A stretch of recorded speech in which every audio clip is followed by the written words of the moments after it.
Okay, welcome to our discussion of Russia. We're going to be in chapter 18. We're going to be in the rise of Russia. You'll note, looking at the timeline here, and we're in 1450 through 1750. Now, one of the things I'd said when we talked about periodization earlier is sometimes these time periods don't fit exactly. Russia starts off real nicely here with Ivan III around 1462 freeing Russia from the Mongols. And so that makes a nice starting place, and it fits well with the 1450 cutoff. But we don't fit quite as well with the 1750. We're actually going to carry through Catherine the Great all the way through 1796. So she'll go a little out of time period, but you'll notice we got Ivan III, Ivan IV, time of troubles, Peter the Great, 1689 through 1725, and then Catherine the Great. And they'll be the main things we're going to focus on during this chapter. Okay, so who are the two big early Russian leaders? Well, the two big early Russian leaders are Ivan III, also known as Ivan the Great. He's famous for doing three things. Number one, he freed Russia from Mongol rule. Since the early 1200s, the early 13th century, and for about 200 years, Russia had been dominated by the Mongols. Ivan III, Ivan the Great, will kick them out, and that will no longer be true. He will organize a very powerful army and he will expand Russian holdings.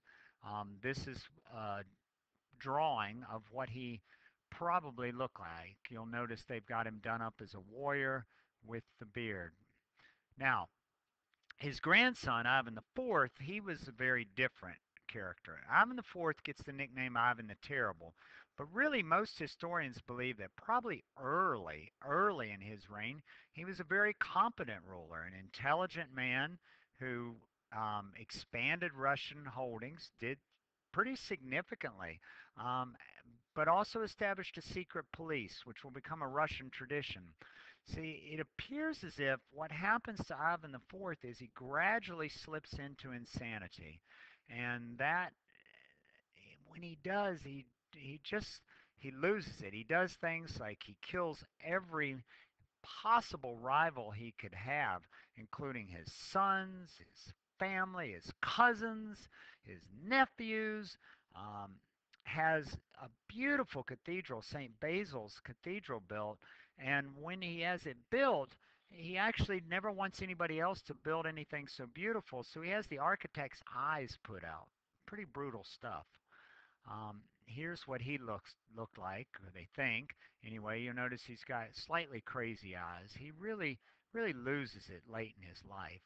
Um, this is a good one on Russian expansion. You'll note you've got the Principality of Muscovy.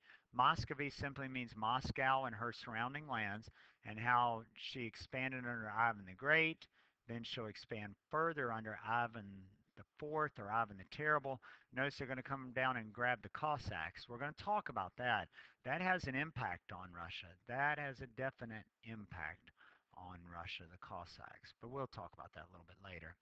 All right, so when Russia expands, which direction does Russia move? Well, Russia's going to move mostly to the east. It'll move a bit to the west. Think about it. Why would it not move to the west? And let's look at it. They went as far as Alaska. Um, let's look at a map here. When you look at this map, they don't go west. They don't go this direction because you've got Poland, you've got the Ottomans, you've got the Kingdom of Sweden, Denmark, Norway. You've got powerful Europeans. You go to the east because you've got Siberia. Mostly in Siberia, they're nomadic tribes. We know what nomadic means, right? They're moving from place to place. And these nomadic tribes are easier for the Russians to conquer. In fact, what they'll do over time is they'll wipe these people off the steppes. There will be no more nomadic tribes. They will come to dominate them during this time period. Okay. Well, I mentioned earlier that Ivan the Fourth, Ivan the Terrible, dies and leaves no ruler, no reigns, sorry, no reigns. That was silly. No heirs, no one to take his place, no one to take his place. So it enters the time of troubles. What happens essentially is that there's a couple of people claim to be king, and there are like two or three Dimitris who try to claim ownership of Russia, rule Russia. They claim to be long dead cousins. Well, the one who shows up A false Dmitri, the second or third one, shows up with the support of Polish troops. Russia becomes afraid that what's going to happen is it's going to get taken over by Poland. So the boyars, those are these guys. Notice some of them have the longer beard, so actually they're much longer in some cases. They will elect a guy by the name of Michael Romanov, and as to be czar. And the Romanovs continue that. Here's a picture of Michael Romanov. Not very threatening looking, but the Romanovs actually were pretty threatening because they could be quite brutal, quite brutal. Um, Russian expansion under the early czars, you'll see headed this way. We're headed to the east. And I've got this slide showing up, another one. Sorry about that if it was out of place, but we've already said the nomadic tribes were easier to get. Remember, to go west meant Poland, Ottoman, Sweden, Denmark. They were a lot more powerful than these nomadic tribes to the east. That's why I've got the arrow here heading east. That's the direction of expansion. Okay, what about Peter the Great? Now, Peter the Great creates this giant Russian empire. He has always, Russia was relatively landlocked. You don't come up here to the Arctic Ocean because it covers over with ice, so it's not a real great place to sail. So Ivan and these guys had been landlocked. They had wanted to move to the Black Sea to get a warm weather port. They have difficulty because the Ottomans are down here. Eventually, what they'll do under Peter the Great is they'll move here and capture land along the Baltic Sea, Latvia, Lithuania, Estonia, and they will set up St. Petersburg here on the sea. And what Peter the Great is really known for is his westernization of Russia. One of the things he does is he moves the capital to St. Petersburg. I just pointed that out. He will institute bureaucratic changes made to closely resemble Western bureaucracies. Look at this building built during his time period in St. Petersburg. Now, you can definitely tell a Western European influence. I mean, look at the columns up here. I don't know if you guys remember studying these from last year, but they're Doric columns, which are from the Dorian Greeks. They've got up here, I mean, you can easily see the statues have a very heavy Roman influence. So what Peter the Great is trying to do is he's trying to incorporate Western ideas into his control, his empire. Um, he'll institute economic changes such as attempts at commercialization. They don't go real well. Unfortunately, it does not take off in large part because of serfdom. We do have Okay, sorry about that. Announcements caught me off guard. There are cultural changes, such as changes in dress and importing Western music. Probably one of the most famous things Peter the Great does is this picture where he has the boyars with their long beards and all. He makes them cut them off. He makes them dress more in Western style. He makes them use Western forms of silverware, forks, knives, spoons. He really tries to make it look like Western. But really, it only impacts the upper classes. Why do I say that? Because for the average Russian, they remain a serf or a peasant. Now, over 90% of the population is either a peasant or a serf. And so really, they're pretty much unaffected by all this. Russia really under Peter the Great is sort of a place that's got one foot in the West. That's what this drawing is trying to show. How he copies military technique from France and manners from France and Europe, European science and art from Italy. Yet he's got his other foot in the East. That's Russian Orthodox, Muslim, and Mongol and Ottoman influenced architecture here.